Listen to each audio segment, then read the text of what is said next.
Vector product. मुझे scalar product में क्या था कि अगर आप दो वेक्टर्स को मल्टीप्लाई कर रहे थे तो आंसर क्या आ रहा था आपके पास? स्केलर। लेकिन अगर आप दो वेक्टर्स को मल्टीप्लाई करें और आंसर में वेक्टर क्वांटिटी मिले, वेक्टर ही मिल जाए, तो इस तरह के प्रोडक्ट को आप क्या कहते हैं? वेक्टर प्रोडक्ट कहते हैं। तो इसकी डेफिनेशन क्या होगी? If product of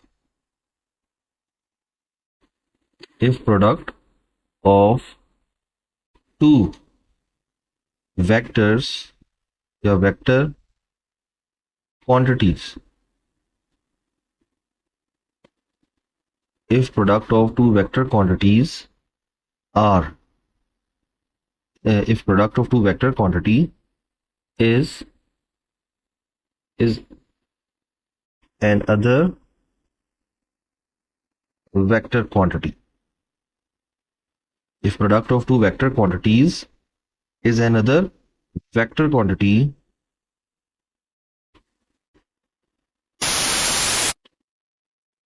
then such product is called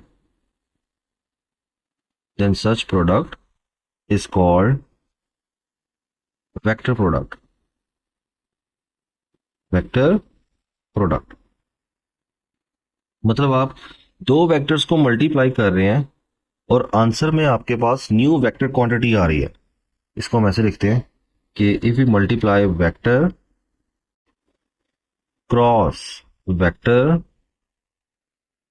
और आंसर में आपके पास एक और वेक्टर क्वांटिटी आ जाए, तो इस तरह के प्रोडक्ट को आप क्या कहते हैं? वेक्टर प्रोडक्ट कहते हैं। इसका नेक्स्ट पॉइंट लिखते हैं। It is also called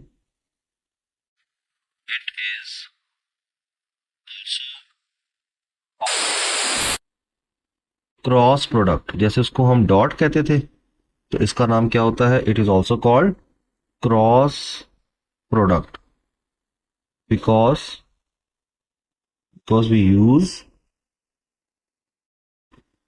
we use cross between two vectors, because we use cross between two vectors to represent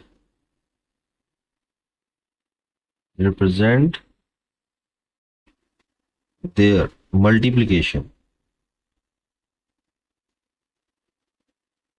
because we use cross between two vectors to represent their multiplication। तो इनकी multiplication को represent करने के लिए क्या use करते हैं? Cross use करते हैं। जैसे उनकी मल्टीप्लिकेशन को रिप्रेजेंट करने के लिए हम क्या यूज करते थे? डॉट। तो इसका नाम वेक्टर प्रोडक्ट और क्रॉस प्रोडक्ट भी हो सकता है। यहां तक देखिए कोई कंफ्यूजन इसकी डेफिनेशन में? नहीं। Just-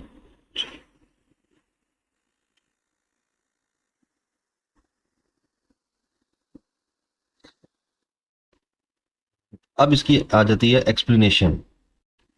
ठीक है, एक्सप्लेनेशन में हमने दो वेक्टर्स कंसीडर करने हैं, तो हम लिखते हैं explanation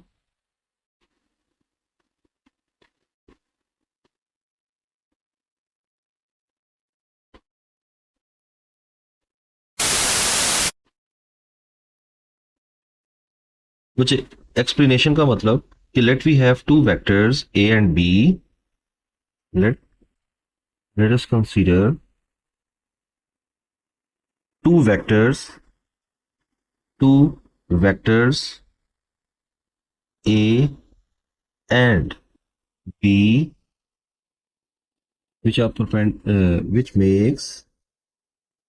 which makes an angle theta with each other. Let's consider two vectors A and B which makes an angle theta with each other. Then अब क्रॉस प्रोडक्ट हमने इनके दरमियान में निकालना है कि इनका क्रॉस प्रोडक्ट क्या होगा। ठीक है, तो क्रॉस प्रोडक्ट के लिए हम पहले तो उसकी डायग्राम बना लेते हैं कि अगर हमारे पास ये वेक्टर ए है और बचे ये हमारे पास वेक्टर बी आ गया, जैसे हमने लास्ट टाइम बनाई थी, दिस इज वेक्टर बी।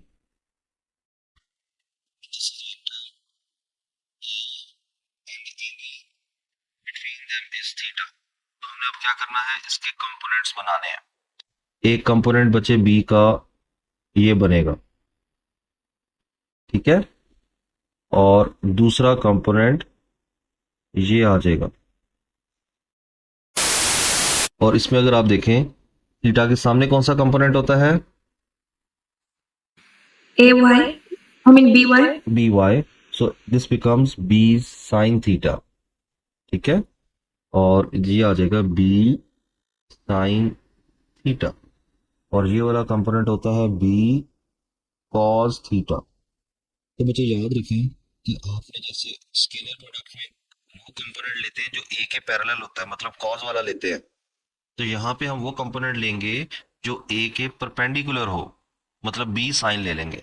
ठीक है, जैसे उसमें हमने कॉस वाला लिया था कंपोनेंट, तो वेक्टर प्रोडक्ट में हम साइन वाला कंपोनेंट लेंगे। तो हमारे पास फॉर्मूला क्या बनेगा, ए क्रॉस बी। क्रॉस प्रोडक्ट हम फाइंड करना चाहते हैं ए और बी का, तो सबसे पहले हम लिखेंगे magnitude of vector A, magnitude of vector A वाले का मैग्नीट्यूड लेगा। नेक्स्ट दूसरी चीज क्या फाइंड करनी है, magnitude magnitude of perpendicular component, perpendicular component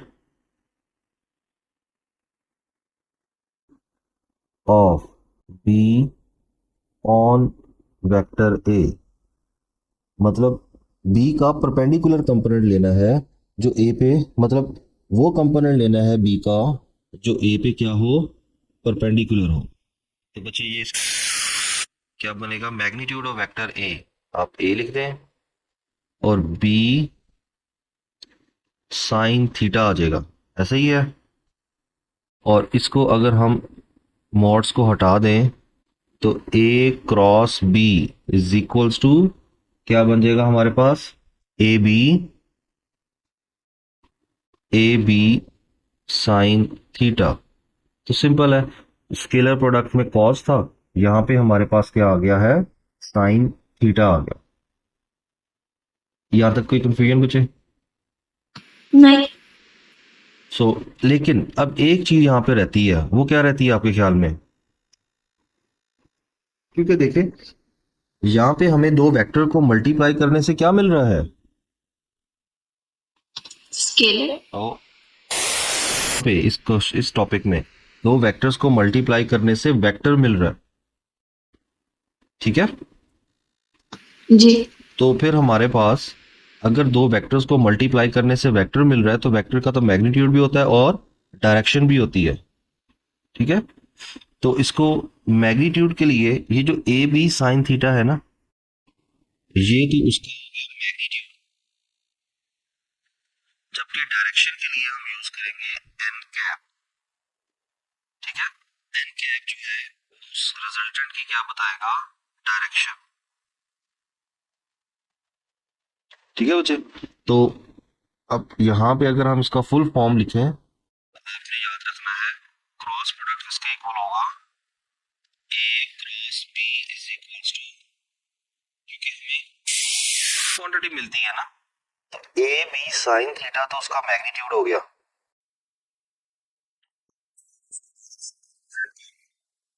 N cap represents the direction of the resultant. ठीक है, N cap represents the direction of the resultant vector. तो ये हमारे पास इसका फॉर्मूला आ जाता है।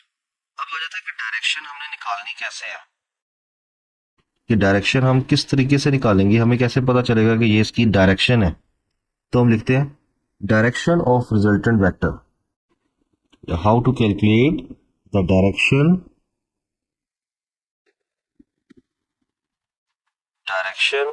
Of resultant vector. कि रिजल्टेंट वेक्टर की निकालेंगे तो हम लिखते हैं for direction we use right hand rule. For direction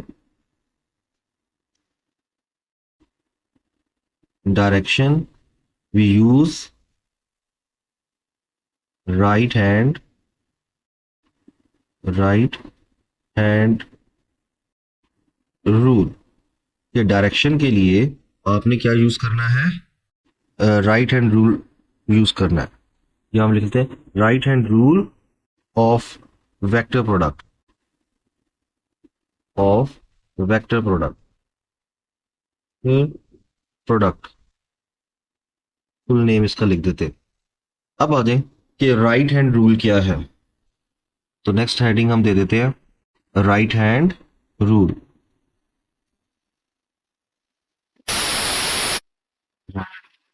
rule of vector.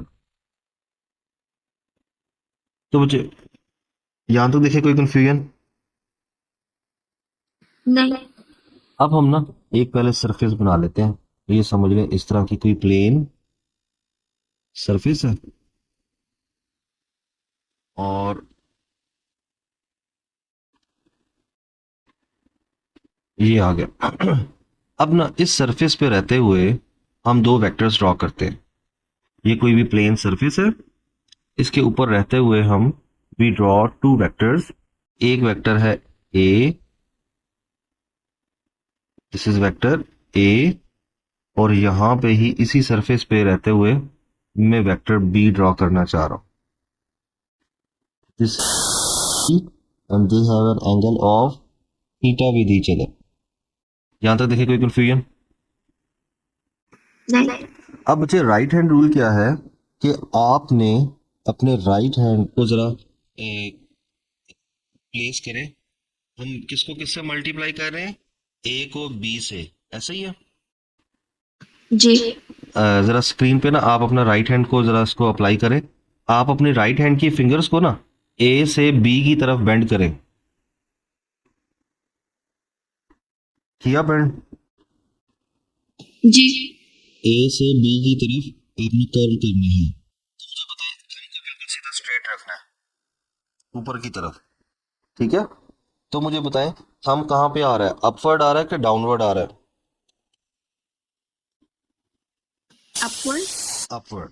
तो बेसिकली राइट हैंड रूल में क्या होता है कि आपने सबसे पहले दो वेक्टर्स की टेल को ज्वाइन करना है और अपने राइट हैंड में इस तरह प्लेस करना है कि जो आपकी फिंगर्स है ना वो बताएं आपने किसको किससे मल्टीप्लाई किया है, ऑर्डर ऑफ मल्टीप्लिकेशन को, ठीक है?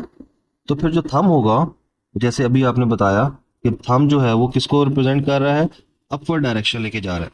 तो इसका मतलब है जो रिजल्टेंट की डायरेक्शन होगी वो ये वाली होगी, इसको हम एन कैप कहते हैं, ठीक है?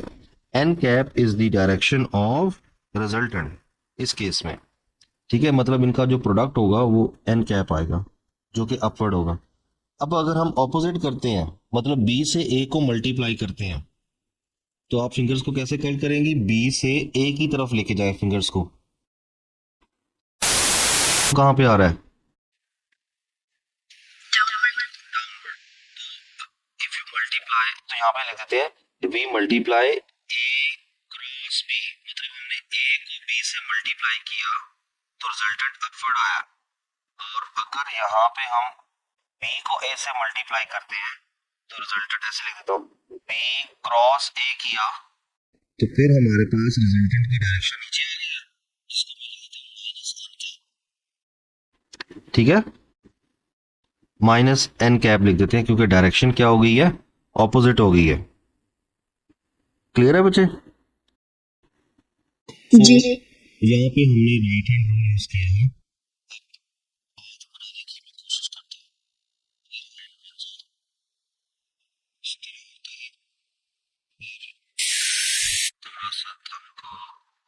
वर्क करना है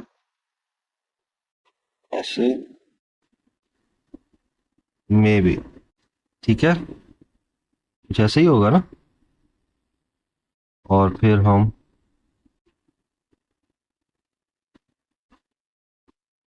समथिंग, अब ये समझ रहे हैं। तो जो फिंगर्स हैं वो आपकी कर्ल होनी चाहिए ए से बी या ऑर्डर ऑफ मल्टीप्लिकेशन को बताएं, और जो थंब है वो रिजल्टेंट की डायरेक्शन को बता रहा होगा, ठीक है। तो इसमें हम लिखते हैं कि आपने rotate the finger of your right hand, right, इसमें क्या लिखेंगे, rotate the fingers,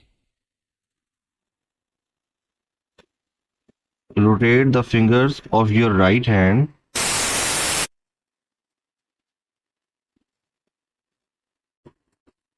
right hand in the direction from, rotate the finger of your right hand in such a way, in such a way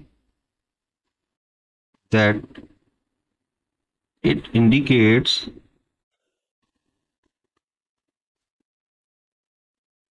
the order of multiplication, order of multiplication,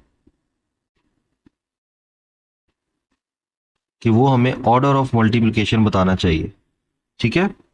तो then erect thumb indicates the direction of resultant vector.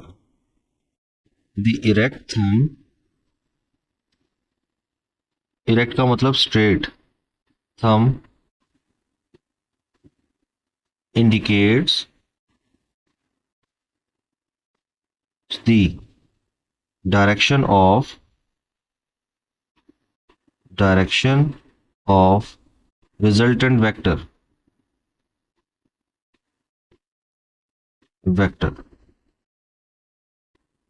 ठीक है। तो हमने क्या लिखा, rotate the finger of your right hand in such a way that it indicates the order of multiplication, then erect thumb indicates the direction of resultant vector. और जो resultant vector होता है वो हमेशा ये जो जैसे मैंने ये सरफेस प्लेन एरिया बनाया था ना, इस प्लेन एरिया के हमेशा परपेंडिकुलर होता है। The resultant vector is always perpendicular to the plane surface. The resultant vector is always perpendicular to the surface. To the surface. जो सरफेस है जिसमें वेक्टर्स को हमने प्लेस किया हुआ है उसके हमेशा परपेंडिकुलर होते हैं, आइदर अपवर्ड या डाउनवर्ड, ठीक है। नेक्स्ट आ जाए, जी यहां तक देखें कोई कंफ्यूजन। नहीं। अब इसकी आ जाती हैं प्रॉपर्टीज। तो अगर आप तो आप उनके नोट्स के साथ कंपेयर करना है जो हमने ना लास्ट टाइम लिखे हैं स्केलर प्रोडक्ट की प्रॉपर्टीज। आप मुझे बताएं स्केलर प्रोडक्ट की पहली प्रॉपर्टी हमने क्या लिखी थी, कम्यूटेटिव प्रॉपर्टी। तो यहां पे भी हम कम्यूटेटिव ही लिखेंगे, कम्यूटेटिव प्रॉपर्टी। कम्यूटेटिव प्रॉपर्टी में let we have two vectors, two vectors A and B, then अगर हम A और B लिखते हैं तो हमारे पास इनका क्रॉस प्रोडक्ट क्या आता है, A cross B is equals to क्या आता है बच्चे, B sine theta. Sine of theta with N cap, ऐसा ही है। जी लेकिन अगर आप कहते हैं कि नहीं हमने डायरेक्शन चेंज करनी है, बी से ए मल्टीप्लाई करना है, now if we multiply B cross A, B cross A answer क्या आएगा बच्चे, B A sine of theta. अब एन कैप अभी हमने देखा कि ए क्रॉस बी हमने किया था तो एन कैप ऊपर था, तो बी क्रॉस ए करेंगे तो एन कैप कहाँ पे चला गया था, नीचे, डाउनवर्ड। तो यहाँ पे हम लिखेंगे when we multiply B cross A then direction will become opposite. ठीक है, नाउ नेगेटिव साइन को रीअरेंज करें। ये जो नेगेटिव यहाँ पे लिखा हुआ है इसको मैं इस साइड पे शिफ्ट कर सकता हूँ, तो ये बन बी क्रॉस ए, ऐसा ही है। और मैंने आपको बताया था ये बी और ए तो मैग्नीट्यूड है, इनकी जगह हम क्या कर सकते हैं, चेंज कर सकते हैं। तो A B sine theta N cap, जो माइनस इसके साथ था वो मैंने शिफ्ट कर दिया दूसरी साइड पे। सो this is over equation number 2 आ गई। ठीक है, now comparing equation 1 and 2, 1 and 2 को अगर आप कंपेयर करें तो देखिए बच्चे, फर्स्ट इक्वेशन की राइट साइड पे क्या लिखा हुआ है, AB sin theta n cap. और सेकंड इक्वेशन की राइट साइड पे भी यही है ना। जी। तो हम सेकंड इक्वेशन की जो वैल्यू है A B sine theta N cap की, उसको हम 1 में पुट कर देते हैं। तो ये हमारे पास आंसर क्या है, A cross B equals to minus B cross A, minus B cross A. तो it implies that A cross B is not equals to B cross A. A cross B is not equals to B cross A. क्योंकि बीच में minus के साथ जब तक minus नहीं लगा रहे उस टाइम तक इक्वल नहीं होगा। तो इसका मतलब है कि जो वेक्टर प्रोडक्ट है is not commutative. It means vector product is not commutative.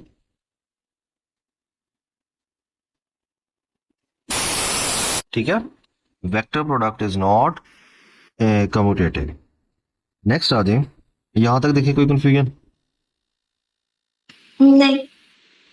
Second property हमने क्या लिखी थी उसकी, स्केलर प्रोडक्ट की पैरेलल प्रॉपर्टी। जी।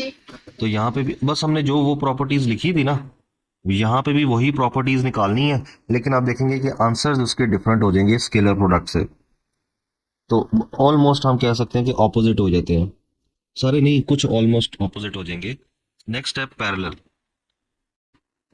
पैरेलल और प्रॉपर्टी,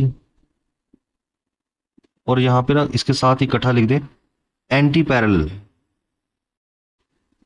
एंटी पैरेलल प्रॉपर्टी। उसमें तो हमने अलग अलग किया था ना, यहां पे मैं इकट्ठा ही लिख रहा हूं क्योंकि दोनों का आंसर सेम ही आता है। सो फॉर एग्जाम्पल पैरेलल में हम क्या करते हैं, दो वेक्टर्स को सेम डायरेक्शन में लेते हैं, like A and B. So this is vector A, this is vector B, they are parallel, so theta equals to 0 degree. तो हम क्या लिखेंगे, A vector cross B vector.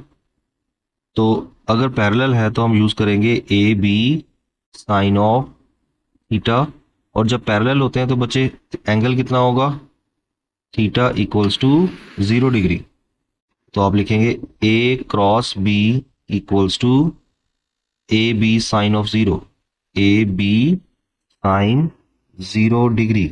और साइन 0 क्या होता है, so A cross B is equals to sine 0, आपने check करना है 0 होता है, तो सारा आंसर क्या आ जाएगा, 0 आ जाएगा।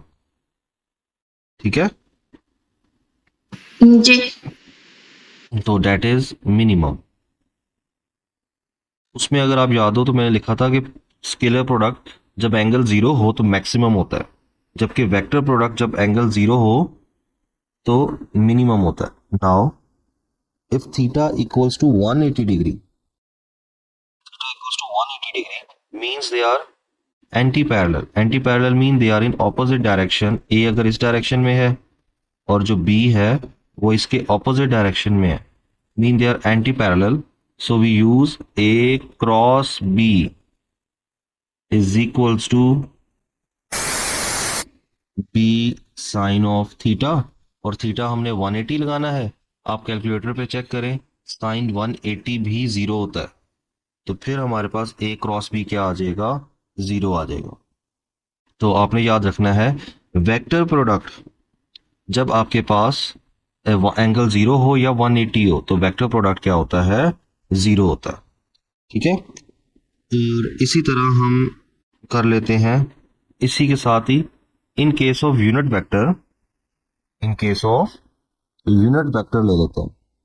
यूनिट वेक्टर मैंने आपको बताया था कितने हैं, तीन लेते हैं ना हम, जी, in term of unit vector. तो बच्चे यूनिट वेक्टर में हमने पैरेलल वाले लेने हैं, तो अगर एक आई कैप लेता हूं तो दूसरा भी आई कैप होगा, तो इसका आंसर आएगा आई कैप का मैग्नीट्यूड दूसरे आई कैप का मैग्नीट्यूड, और साइन हम क्या लेंगे, 0 डिग्री, और क्योंकि बिकॉज दे आर पैरेलल, ठीक है ना, पैरेलल वाले लेने हैं, तो साइन 0 0 होता है, तो इसका मतलब है आई, अच्छा सॉरी यहाँ पे डॉट नहीं लगाना, यहाँ पे क्रॉस लगाना, I cross I equals to sine 0 0 होता है, तो ये हमारे पास आई क्रॉस आई 0 है। जबकि आप अगर उसको देखें तो हम लिखा था आई डॉट आई 1 होता है, तो यहाँ पे सिमिलरली आगे चला दें, सिमिलरली जैसे I cross I parallel unit vector लिए, जे क्रॉस जे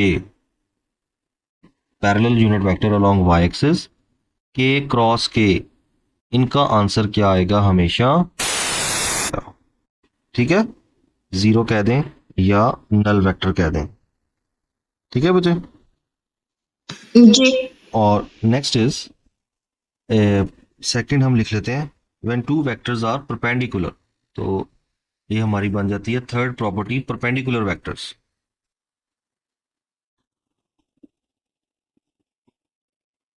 परपेंडिकुलर प्रॉपर्टी हेडिंग दे देते हैं।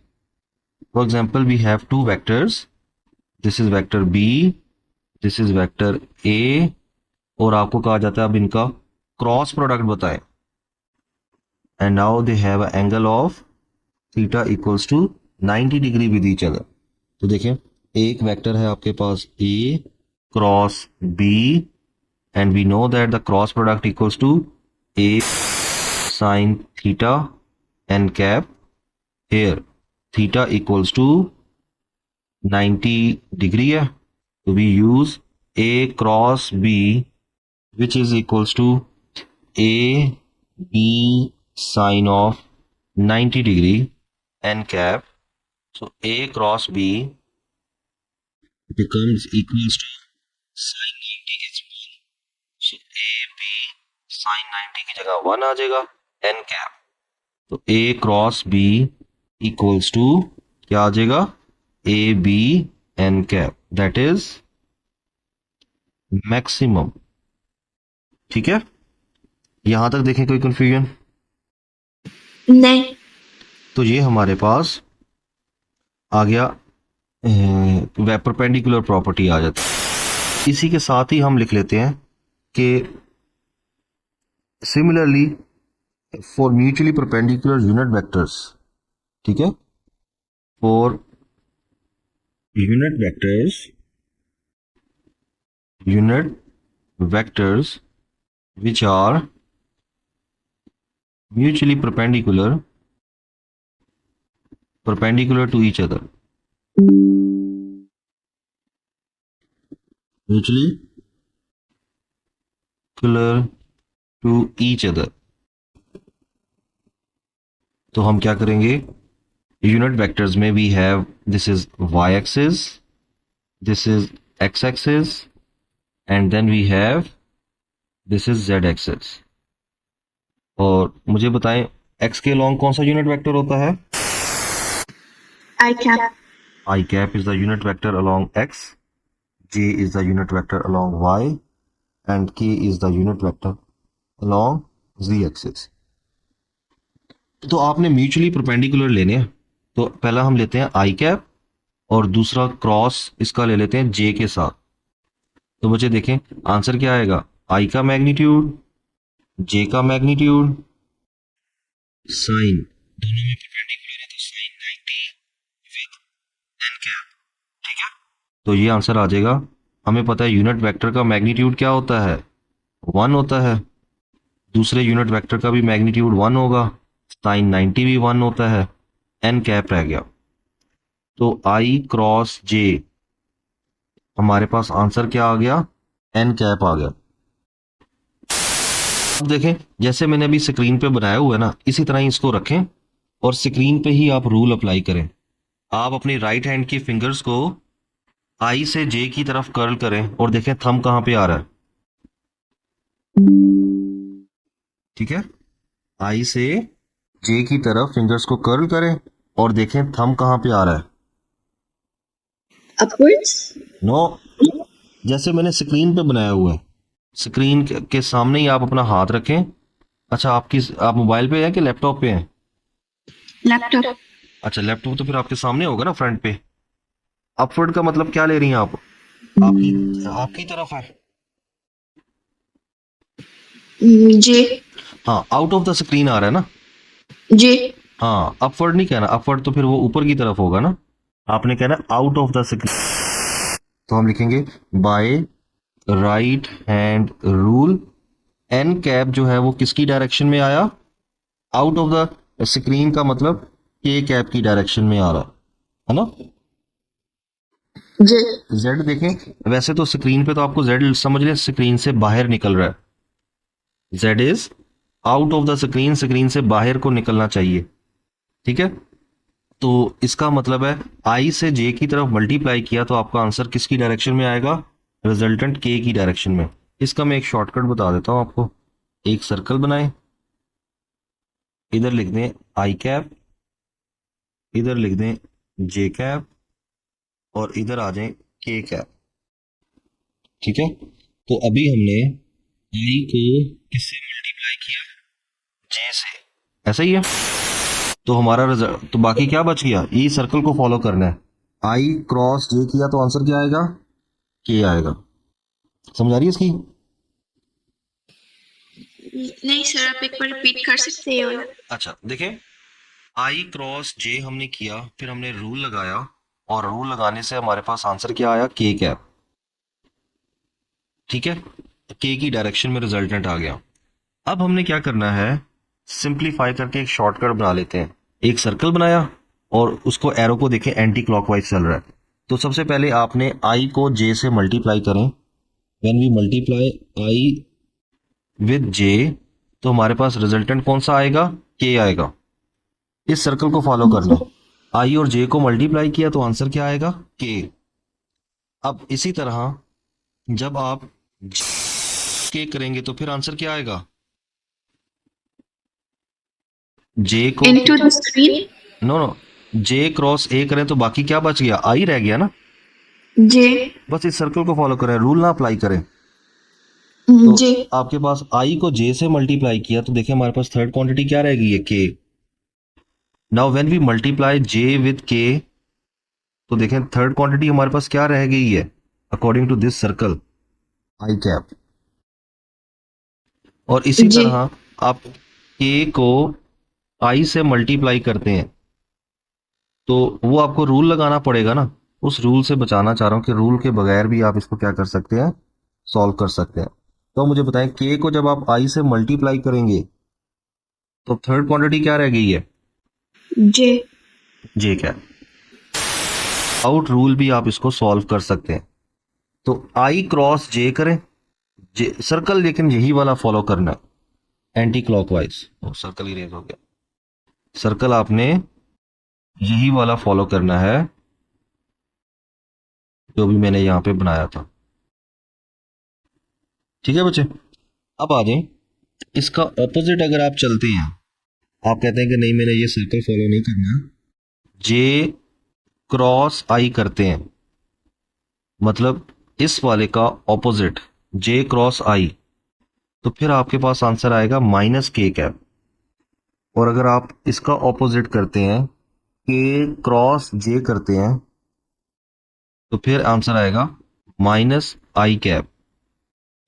और अगर आप इसका ऑपोजिट करते हैं, आई के कैप करते हैं, तो आंसर आएगा माइनस जे कैप। ठीक है। सो ये सर्कल आपने जी याद रखना है और इस सर्कल को हमने अप्लाई करना है। अगर इस सर्कल के आप ऑपोजिट चलते हैं तो माइनस साइन लगा देना। ठीक है बच्चे। जी नेक्स्ट है fourth is vector product in term of या सेल्फ क्रॉस प्रोडक्ट पहले करते हैं। दिस इज प्रॉपर्टी नंबर 4 बन जाती है। 5 5। सो फिफ्थ प्रॉपर्टी है self cross product.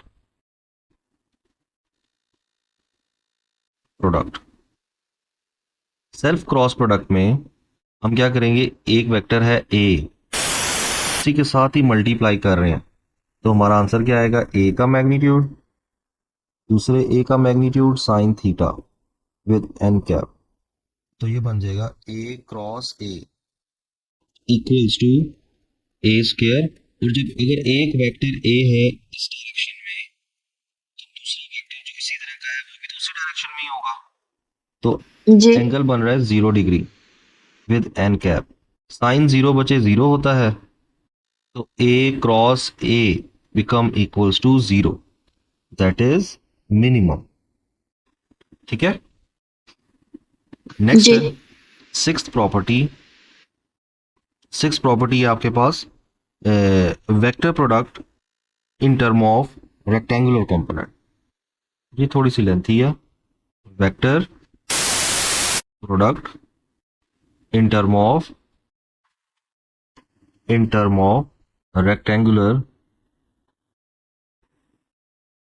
Rectangular components.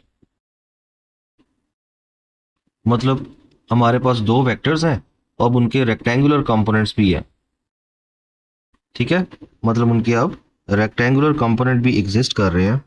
तो फिर हमारे पास उसको हम ऐसे लिखेंगे, for example if we have a vector A which is equals to, अब रेक्टेंगुलर कंपोनेंट तीन भी हो सकते हैं, A X I cap, A Y J cap plus A Z K cap, और दूसरा है बी वाला, तो ये आ जाएगा B X I cap plus B Y J cap plus B Z K cap. Okay. जी अब हमने इनका क्रॉस प्रोडक्ट लेना है, तो क्रॉस प्रोडक्ट लेने के लिए ए क्रॉस बी करेंगे। तो पहले हम वेक्टर ए लिखते हैं, A X I cap plus A Y J cap plus A Z K cap. इसको आप मल्टीप्लाई करोगे सेकंड वाले से, B X I cap B Y J cap and B Z K cap. अब यहाँ पे आपने वन बाय वन सबको मल्टीप्लाई करना है। अब आपने मुझे बताना है, ठीक है। जी ए क्रॉस बी, पहले हम ना ए एक्स को कैप को इन तीनों के साथ क्या करेंगे, वन बाय वन मल्टीप्लाई करेंगे। तो मुझे बताएं क्या आएगा पहले, मैं कलर चेंज ए कर देता x I cap B X I cap हूँ। हाँ, तो ए एक्स बी एक्स लिखते हैं और ब्रैकेट में लिख देते हैं आई कैप क्रॉस आई कैप, ऐसे ही है।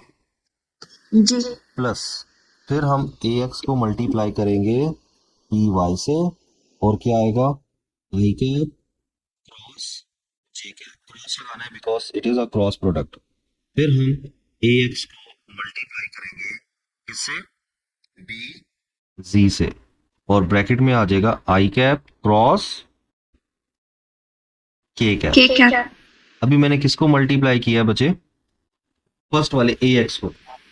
जी अब हम किसको मल्टीप्लाई करेंगे, ए वाई जे कैप हाँ, कलर चेंज कर देता हूँ, प्लस डालते हैं या नीचे ना कर दूं, इसके साथ ही कंटिन्यू है, ठीक है, इसके साथ ही कंटिन्यू है, अलग नहीं है।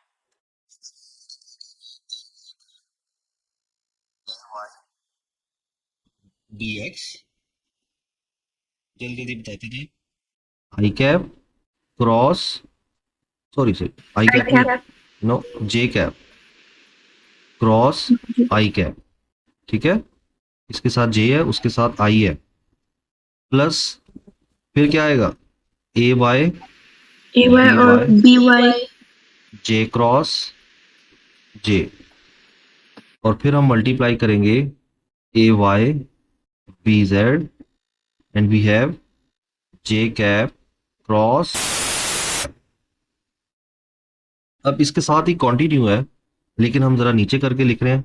अब हमने प्लस का साइन दोबारा डालना है, और अब किसकी बारी आ गई है, AZ ए जी बी एक्स के क्रॉस आई क्रॉस के और के क्रॉस आई सेम नहीं है, अभी हमने देखा वैल्यूज चेंज हो जाती है। प्लस फिर हम क्या करेंगे, ए जी बी वाई, और ब्रैकेट में क्या आ जाएगा, के K क्रॉस और J cap yes, and at the last we have A G B G K cap cross के कैप। ठीक है, अब बच्चे हमने मल्टीप्लाई कर लिया, और हमें पता है जो जो वैल्यूज आती है ना वो आप मुझे बताते हैं ऊपर वाली प्रॉपर्टीज को देख के। आई क्रॉस आई क्या होता है, 0 तो ये वाली टर्म तो सारी खत्म हो गई। ठीक है बच्चे, J अब मुझे बताएं आई क्रॉस जे क्या होता है। I cross सेम ही रहता है 1 नो, नो आई क्रॉस जे, सर 1 ओके cap के कैप, गुड, इसलिए तो उसको मैंने पहले करवाया है, के कैप आएगा, तो मैं भी के कैप अभी लिख रहा हूँ, बाद में इसको सेट करते हैं। और के आई क्रॉस के क्या आता है, J cap पक्की बात है, चेक करें जरा, आई क्रॉस के जी J cap जे कैप है, तो ये जे कैप आ जाएगी। ऊपर अभी हमने लिखा हुआ है, बस आपने देख के बताते जाना है। जे क्या है, minus K cap माइनस के कैप। जे क्रॉस जे क्या है, 0 जीरो। जे क्रॉस के क्या है, I cap आई कैप। के क्रॉस आई क्या है, minus J cap नो, के क्रॉस आई देखें, के क्रॉस आई माइनस जे है, माइनस जे कैप। ठीक है, ये कंफर्म आप सही बता रही हैं, के cross I is J cap.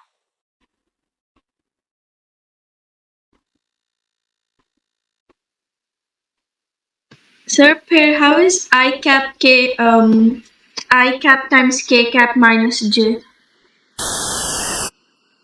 वही मैं देख रहा हूँ, हमने क्या किया था, आई जे के आई, एंड देन के क्रॉस आई जो था वो जे कैप था, इसका ऑपोजिट होगा तो माइनस जे होगा बच्चे, वो ये वाला, सर लेकिन वो सर्कल को फॉलो कर रहा है लाइक डायरेक्शन में तो मतलब वो एक उसमें गैप आ रहा है ना, आई क्रॉस के करेंगे तो वो आपके पास उसके ऑपोजिट डायरेक्शन माइनस जे की डायरेक्शन में आएगा। के क्रॉस जे क्या होता है, minus I cap minus I cap, और ए के क्रॉस के तो जीरो होता है। 0 अब जो हमारे पास टर्म बच गई है वो पहले हम लिख लेते हैं, A cross B is equals to, पहली टर्म खत्म हो गई है, तो यहाँ पे रह गया बचे ए एक्स बी एक्स, ऐसे ही यहाँ पे इसके साथ जो माइनस है इसको मैं पहले लिख देता हूँ, minus x B Z J cap, फिर इसके साथ भी माइनस है, इसको भी माइनस लिख देते हैं, तो ये आ जाएगा ए वाई बी एक्स के cap, A Y B x के कैप माइनस में पहले लिखता जा रहा हूँ, ठीक है, फिर ये जीरो हो गया, and then plus A Y B, क्या आ रहा है हमारे पास, ए वाई, कहाँ गया, A Y B Z, A Y B Z I cap, और फिर इसके बाद E X minus A Z B X, और साथ आ गया जे कैप। सही लिख रहा हूं, और minus A Z B Y last वाली टर्म विद आई कैप। यहां तक देखें कोई कंफ्यूजन? नहीं। अब हमारे पास कुछ ना चेंज आ रहा है हमारे पास, कहीं पे हमने गलत तो नहीं किया?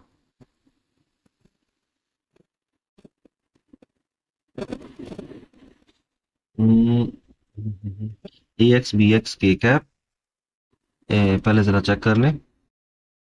ए एक्स बी एक्स आई क्रॉस आई, ए एक्स बी वाई आई क्रॉस जे, ए एक्स बी जी क्रॉस के, फिर ए वाई बी एक्स जे क्रॉस आई, सही लिखा है, जे क्रॉस जे और जे क्रॉस के आ गया। फिर हमने के क्रॉस आई, के क्रॉस जे, के क्रॉस के, तो ए एक्स बी वाई, हाँ सॉरी यहाँ पे मैंने गलत लिखा है ना, ये है ए एक्स बी वाई है, देख रही हैं आप? जी। वो मैंने ना बाई चांस गलती से ए एक्स, वही ना मेरा इसलिए वो बन नहीं रहा था जो मैं बनाना चाह रहा हूँ, ए एक्स बी वाई के आ गया। अब आई होप बाकी सारा ठीक होगा। सिंबल कोई चेंज तो नहीं कर दिया? बाकी सही है। अब सबसे पहले हम आई कैप वालों को लिखते हैं। एक आई कैप वाला हमारे पास ये है, और दूसरी आई कैप की वैल्यू ये वाली आ रही है, ऐसे ही है बच्चे? जी। तो पहले मैं आई कैप को लिखता हूँ, मैं ब्रैकेट डालता हूँ आई कैप, क्योंकि दोनों के साथ आई कैप है तो मैं आई कैप कॉमन ले लेता हूँ, ठीक है? तो ये हमारे पास आ जाएगा, क्या आ जाएगा? ए Y B Z, A Y B Z minus A Z B Y, ऐसा ही है बच्चे? जी। इन दोनों को मैंने आई को कॉमन ले लिया, ए Y B Z minus A Z B Y. अब आ जाए प्लस जे कैप कॉमन ले लें। जे कैप जब आप कॉमन लेंगे, एक जे वाली टर्म ये वाली है, टिक लगाया जाता है इसमें, तो आप लिखेंगे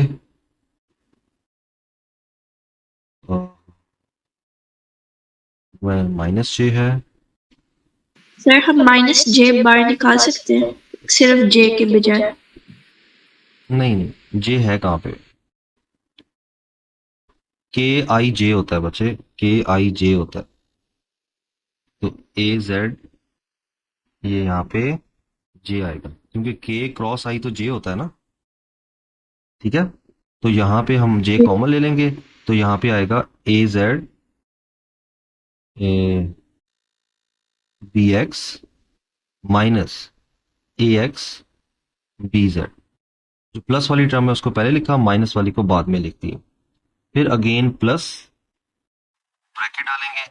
अब हम के कैप में एक हमारे पास ये के कैप है और एक ये फर्स्ट वाली टर्म है।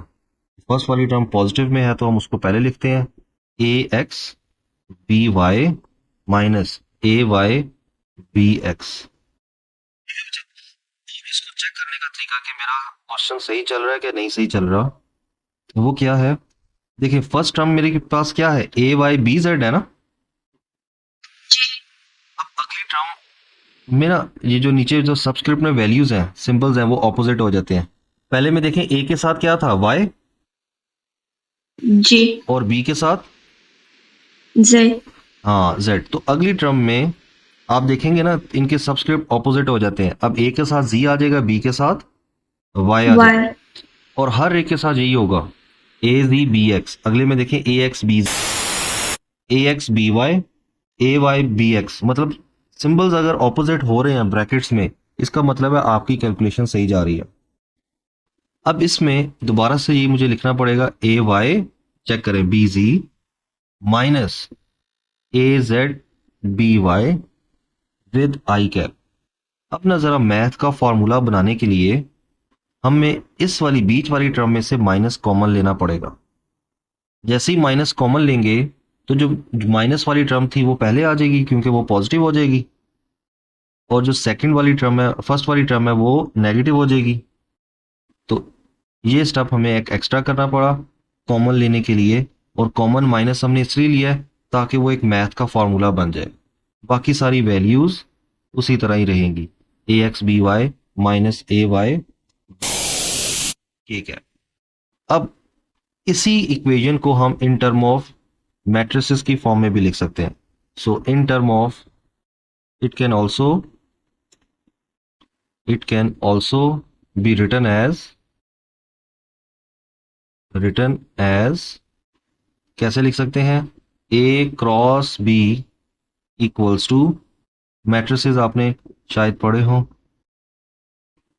बल्कि हाँ ओ लेवल में तो चैप्टर है ना मैट्रिसेस का। आवाज आ रही है बच्चे? जी। तो सबसे पहले आप लिखेंगे I cap, J cap, K cap, और फिर आप लिखें फर्स्ट मैट्रिसेस को A X, A Y, A Z, फिर सेकंड मैट्रिक्स को B X, B Y and B Z. मतलब इसी पूरी इक्वेशन को हम मैट्रिक्स की फॉर्म में भी लिख सकते हैं। और इसका तरीका क्या होता है सॉल्व करने का? देखिए, अगर आप आई के लिहाज से एक्सपेंड करते हैं ना, यहां तक समझ आ गई है कि हम इसी इक्वेशन को मैट्रिसेस की फॉर्म में भी कन्वर्ट कर सकते हैं। अब कैसे इसको यूज करते हैं? देखिए, अगर आप आई कैप से एक्सपेंड करना चाहते हैं तो इसकी रो को भी छोड़ दें और इसके कॉलम को भी छोड़ दें। ठीक है, रो और कॉलम को क्या कर देना, आपने स्किप कर देना। आवाज आ रही है बच्चे? तो अब देखिए क्या क्या बच गया है, A Y A Z, B Y B Z बच गया ना जी। तो अब देखो, ए को आप किससे मल्टीप्लाई करोगे, बी जेड से, तो क्या आंसर आएगा, ए वाई बी जेड। जी। देखिए ये ए वाई बी जेड आ गया, और यहाँ पे ए जेड को किससे मल्टीप्लाई करोगे, बी वाई से, और बीच में क्या आ जाएगा, नेगेटिव साइन, जैसे वो मैग्नीट्यूड नहीं लेते थे मैट्रिसेस में। तो जी। देखिए A Y B Z, A Z B Y with negative sign. ठीक है, जी। तो ये हमारी फर्स्ट टर्म बन गई है। सेम अब सेकंड टर्म के लिए हमने एक्सपेंड करना है विद रिस्पेक्ट टू जे। जे के लिहाज से एक्सपेंड करने के लिए हम जे की रो को भी छोड़ देंगे और जे के कॉलम को भी छोड़ देंगे। मतलब ये समझे है ही नहीं। अब किसको किससे मल्टीप्लाई करेंगे, A X multiply with B Z, तो ये आएगा ए एक्स बी जेड, यहाँ पे जेड आएगा, A X multiply by B Z, minus, बीच में माइनस होता है, A Z multiply by B X, वही बन रहा है सेकंड इक्वेशन। जी। अगर आप with respect to K expand करते हैं, विद रिस्पेक्ट टू के लेते हैं, तो के की रो को भी छोड़ देते हैं और के कॉलम को भी आपने स्किप कर देना।